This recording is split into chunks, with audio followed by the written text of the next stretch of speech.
पौष शुक्ला की पुत्रदा एकादशी। आज हम श्रवण करेंगे पुत्रदा एकादशी की कथा का।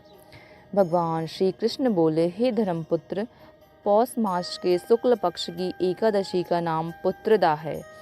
पुत्र की कामना पूरी करने वाली है। इसके महात्म्य की कथा ऐसे है। एक समय भद्रावती नगरी में एक सुकेतमान राजा राज्य करता था। उसकी स्त्री का नाम शैव्य था। विश्व की अनेक विभूतियों से भरा भवन था।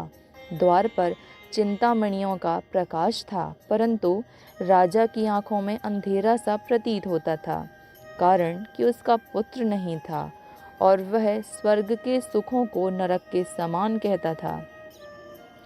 पुत्रेष्टि यज्ञ हजारों किए, किंतु सफल एक भी नहीं हो सका।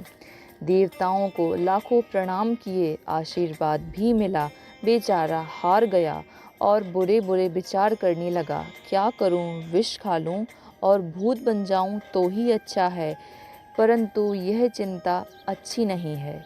फिर विचार करने लगा, आत्मघात करना महापाप होता है।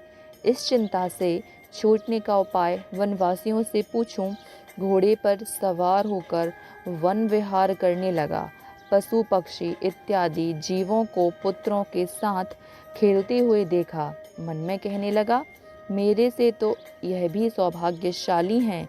आगे चला तो एक सरोवर मिल गया और मछलियाँ, मेंढक इत्यादि पुत्रों के साथ विलास कर रही थीं।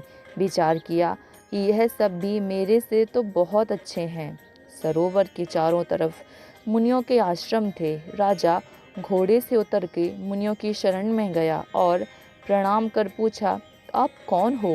मुनीश्वर बोले, हम विश्व के देवता हैं। इस सरोवर को पतित पावन समझ के इस सरोवर में स्नान करने हेतु आए हैं। आज पुत्रदा एकादशी का महापर्व है, जो पुत्र की इच्छा को पूर्ण करती है। राजा बोला, क्या यह दिव्य फल मुझे व्रत करने से मिल जाएगा? विश्वदेव बोले, हमारी बात सत्य होगी, परीक्षा करके देख लो। राजा ने श्रद्धा से पुत्रदा एकादशी का व्रत किया। रात्रि को जागरण किया, नियम पूर्वक पूजन अर्चन किया, विधि विधान से पूरा दिन व्यतीत किया। प्रातः भवन में चला गया। 9 मास 9 महीने के पश्चात उसे पुत्र प्राप्त हुआ। राजा के हृदय को धैर्य मिला, पितृ भी प्रसन्न हुए। इस पावन कथा को सुनने से स्वर्ग मिलता है। बोलिए श्री लक्ष्मी नारायण भगवान की जय। जैसे भगवान श्री लक्ष्मी नारायण ने पुत्रदा एकादशी का नियम पूर्वक विधि विधान से व्रत करने से उस राजा को पुत्र प्रदान किया, वैसे ही प्रभु सबको पुत्र प्रदान करें, सबकी मनोकामनाएं पूरी हों। बोलिए लक्ष्मी नारायण भगवान की जय।